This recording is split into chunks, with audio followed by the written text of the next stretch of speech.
Okay, so we've had a week to think, debrief, take a good long deep breath about what we thought about episode 1, aka Contact. And my god, we need to chill the fuck out.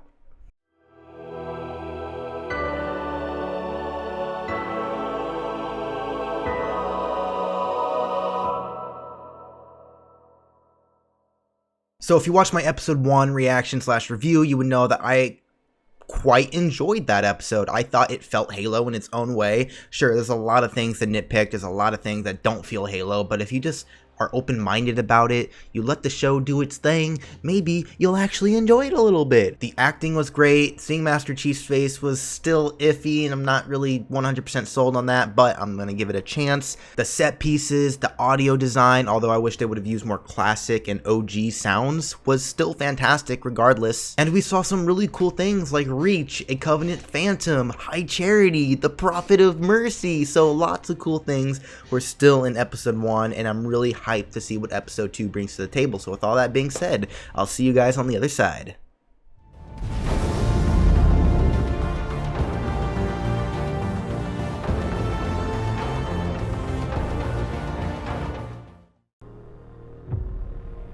Oh heck no. That made me so uncomfortable. Oh no. Aw, shit. Cortana next episode, huh? Okay.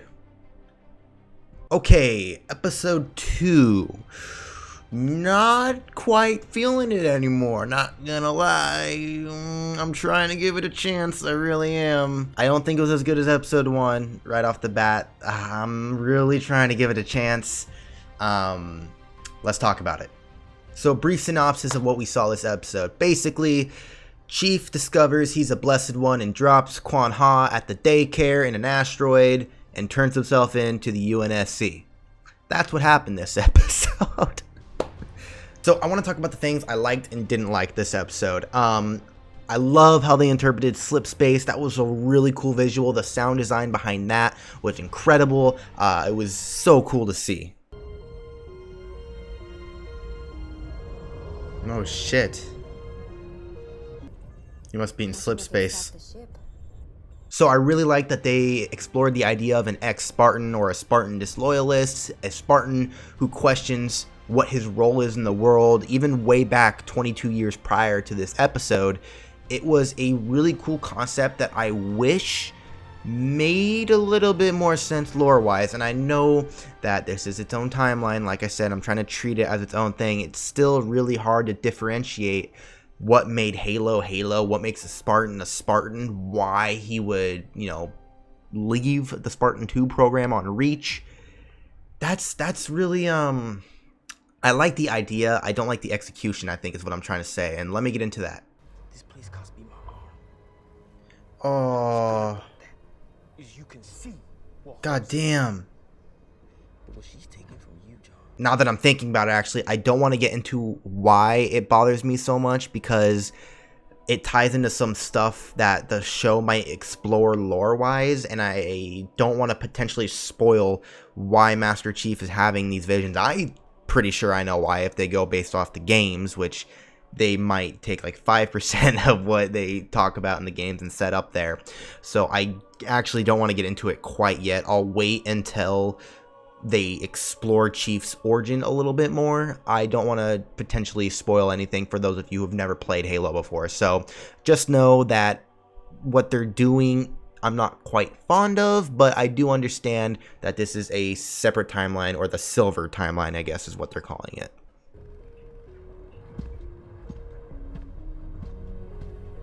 Shouldn't Chief's eyes be blue and green, not brown? Unless this is pre-augmentation, but I don't think it is. He's too old. Yeah, he still has brown eyes there. Something else I like is Dr. Halsey. I think that Dr. Halsey and Chief have a really good relationship here. I really like that last ending scene where Halsey's looking at Chief and going, you made the right decision. I'm really happy that you're here. I'm happy you said that. And she's smiling because deep down, I'm pretty sure she's smiling and happy, not because John made the right decision, but because he just made her life a whole lot easier, gave her an excuse to use the Cortana program.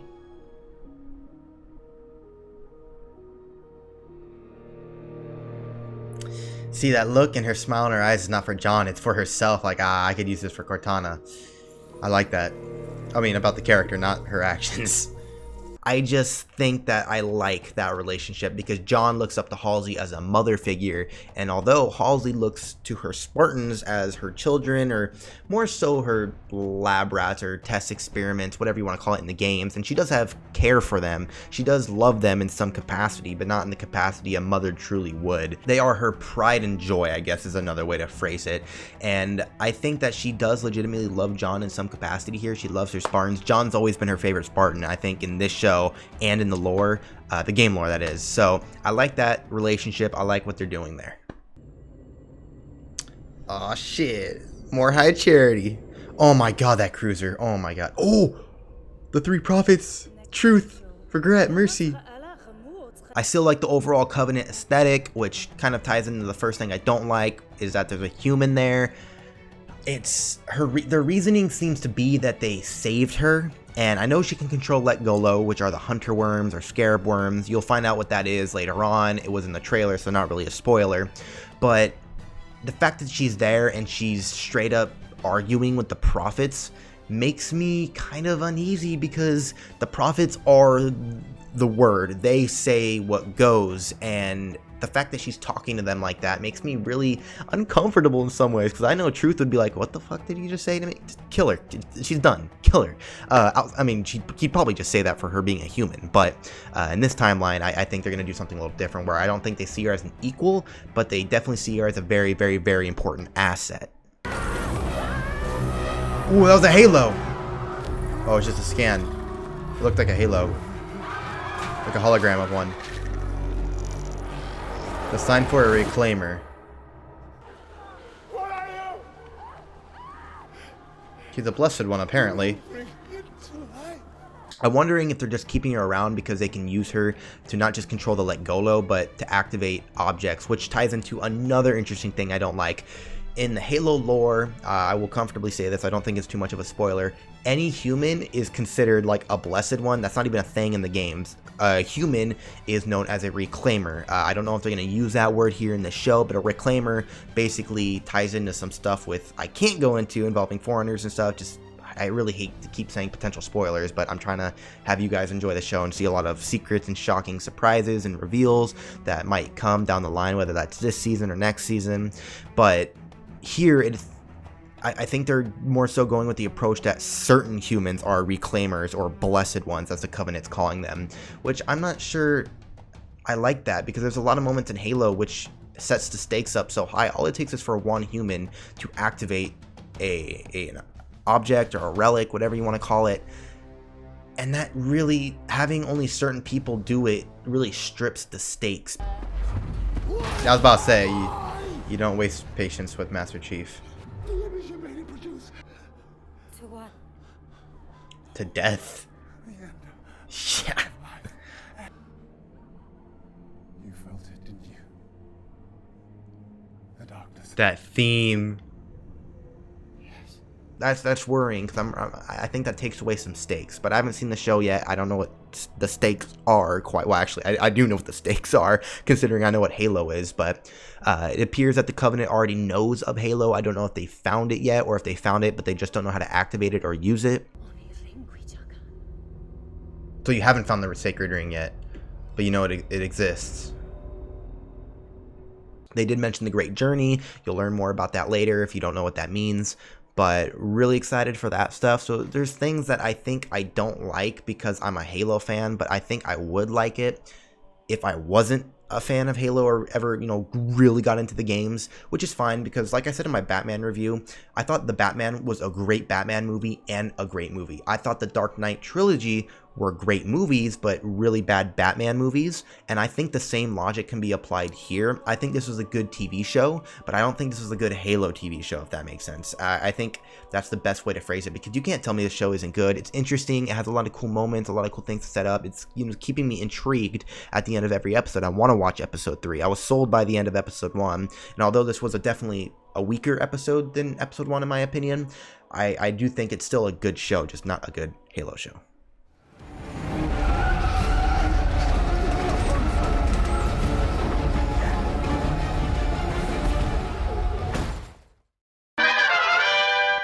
Master Chief is not only a valuable battle. That is Lord Hood. Oh shit. No way. Puts him out of commission. System, which will solve John's current issue. Oh hell no. She's like, no, you're not. Expand Spartan capability. Ooh.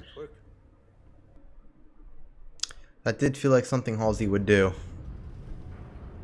So I want to talk about my top 5 favorite moments from this episode. Number 5 being the UNSC council meeting. That was so cool to see Lord Hood be introduced. I love Lord Hood, and seeing him, even though I only noticed it because of a name tag, was still very cool. I thought it really shows how the UNSC operates, because even in the games, the UNSC, although, you know, by the time Halo 2 and 3 starts ramping up the climax of the games and the story, the UNSC is very much on the same page. They're like, we gotta stop the Covenant at all costs. We gotta get our shit together. This is a one for all of humanity. It's either it's an all for nothing, essentially, is what I'm trying to say. But before that, the UNSC had a lot of different political opinions on what should be handled, and we see a lot of that here. We see Halsey manipulating that one admiral, I believe. Is she an admiral? I don't remember her name, but that was just a really cool scene, in my opinion. Oh, he's a kid. Thank you, Kessler. I accept. I accept. Man, you are a stiff one, Johnny.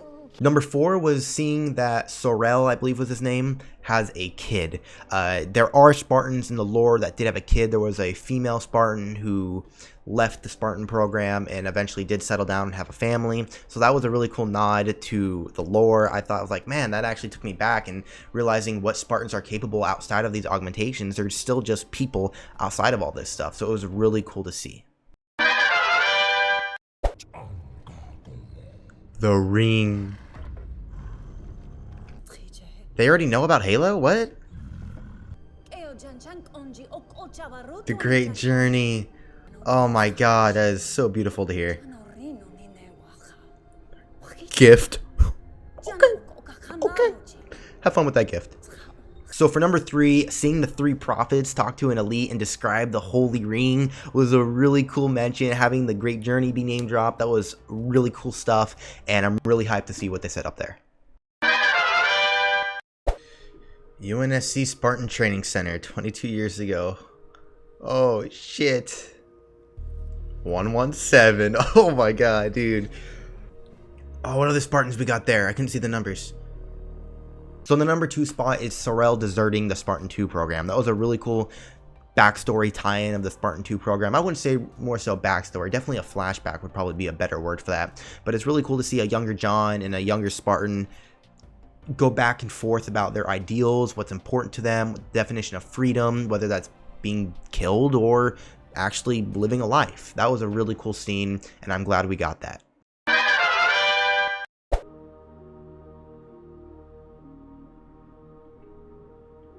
And the number 1 spot, it's Halsey and John talking at the very end of the episode. I already explained why I love that scene. Definitely a highlight that felt Halo to me. That felt like a potential conversation Halsey and John could have had in the games or in the lore.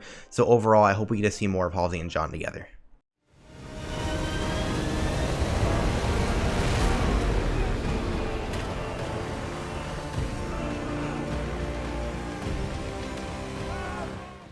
So final thoughts for the episode. I do think it was a weaker episode than episode 1. Not a bad episode. There's a lot of things that kind of irk me and bother me, but I do recognize it's a good TV show. Maybe not a good Halo TV show, but definitely a good TV show. I'm excited to see where this is going to go, when we're going to see Halo, when we're going to see Cortana, how that's going to work with John, when she's going to be integrated with John. I'm really excited to see all this stuff go down. I wonder if we can see Quan Ha again, if they're going to set up stuff of her becoming a potential insurgent leader, is the UNSC going to recruit her because of the information she has. I can see that happening because she has information they don't, and she's a potential asset.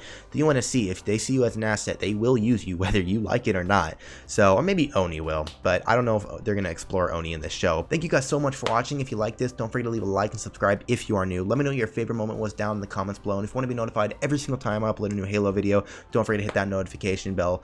Full reaction to this episode will be down in my link below to my Patreon. Thank you to my current patrons. You guys' support really does mean a lot. And with all that being said, I will see you guys in my next review or reaction, depending on how you want to call it, to Halo.